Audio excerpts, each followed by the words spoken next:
بسم اللہ الرحمن الرحیم. السلام علیکم ورحمۃ اللہ وبرکاتہ. دس از می نور فاطمہ. پروفٹ سیریز میں آج ہم اسلام کے تیسرے پیغمبر حضرت ادریس علیہ السلام کے بارے میں سنیں گے. اگر آپ پروفٹ سیریز میں انٹرسٹڈ ہیں تو پلیز میرے چینل کو سبسکرائب کریں. چلے آئیں اسٹارٹ کرتے ہیں with the real life story of حضرت ادریس علیہ السلام.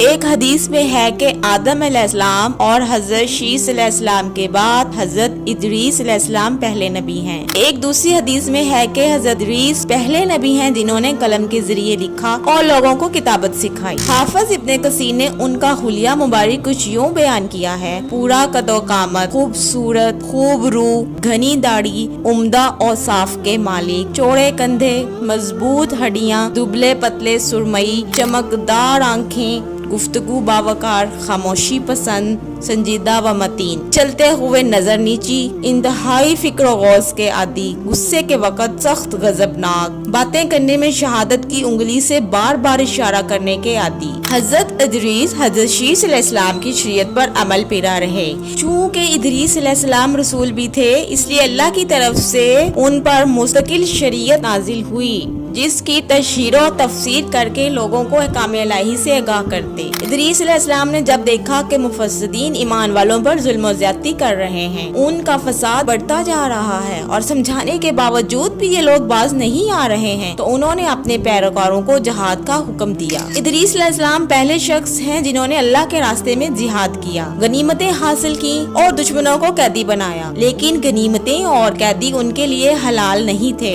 رسول اللہ صلی اللہ علیہ وآلہ وسلم پہلے رسول ہیں جن کے لیے غنیمتیں حلال کی گئیں. لیکن یہ بات یقینی ہے کہ جہاد سب سے پہلے حضرت ادریس علیہ السلام نے کیا، جنہوں نے جہاد کے لیے سب سے پہلے ایک لشکر تیار کیا، پھر اس لشکر کو دو حصوں میں تقسیم کیا. ایک حصہ پیادوں پر مشتمل تھا اور دوسرا حصہ سواروں پر. چنانچہ بھرپور تیاری کے بعد ادریس علیہ السلام نے کابیل کی قوم پر چڑھائی کر دی. حق و باطل کے درمیان زبردست مارکے ہوئے. آخر کار ادریس اسلام نے انہیں گھٹنے ٹیکنے پر مجبور کر دیا، ان کا بہت سا مال و اسباب لوٹ لیا اور لوگوں کو قیدی بنا لیا. اللہ تعالیٰ نے ان تمام باتوں کا ذکر بھی فرمایا، بلکہ اللہ نے ان کی سیرت کے بارے میں اپنی کتاب قرآن المجید میں اشارتاً ذکر فرمایا ہے. مثلا سورۃ المریم آیات 56 اور 57 میں ارشاد ہوتا ہے: اور اس کتاب میں ادریس کا بھی ذکر کر، وہ بھی نیک کردار نبی تھے، ہم نے انہیں بلند مقام پر اٹھایا. ان کے بلند مرتبے کے بارے میں بخاری اور مسلم میں احادیث موجود ہیں. نبی کریم صلی اللہ علیہ وآلہ وسلم نے فرمایا: میں نے معراج کی رات چوتھے آسمان پر ادریس علیہ السلام سے ملاقات کی، وہ چوتھے آسمان پر بلند مقام پر فائز تھے.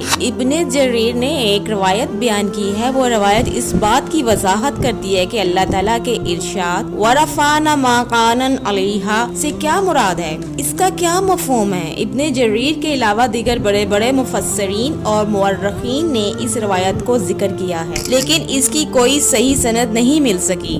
وہ روایت یہ ہے: ابن ابی حاتم وغیرہ نے اس روایت کو ہلال بن عباس سے بیان کیا ہے. وہ کہتے ہیں میری موجودگی میں ابن عباس رضی اللہ عنہ آپ رحمت اللہ سے پوچھا، ادریس علیہ السلام کے متعلق اللہ تعالیٰ کے اس قول وَرَفَعْنَا مَكَانًا عَلَيْهَا ہم نے انہیں بلند مقام پر اٹھا لیا کا کیا مطلب ہے؟ تو کعب رحمت اللہ نے جواب دیا: اللہ تعالیٰ نے ادریس علیہ السلام پر ایک مرتبہ یہ وحی نازل فرمائی: اے ادریس، تمام اہل دنیا جس قدر روزانہ نیک عمل کریں گے ان سب کے برابر میں تجھے ہر دن اجر دوں گا. ادریس علیہ السلام نے یہ سنا تو انہیں خواہش محسوس ہوئی کہ میرے اعمال میں ہر روز اضافہ ہو، اس لیے عمر کا حصہ طویل ہو جائے تو اچھا ہے. انہوں نے وحی الہی اور اپنے اس خیال کو ایک رفیق فرشتے پر ظاہر کر کے کہا: اس معاملے میں موت کے فرشتے سے گفتگو کرو تاکہ میں نیک اعمال کا زیادہ سے زیادہ وقت حاصل کر سکوں. اس فرشتے نے جب یہ سنا تو ادریس علیہ السلام کو اپنے بازو پر بٹھا کر لے اڑا. جب یہ چوتھے آسمان سے گزر رہے تھے تو موت کا فرشتہ زمین پر آنے کے لیے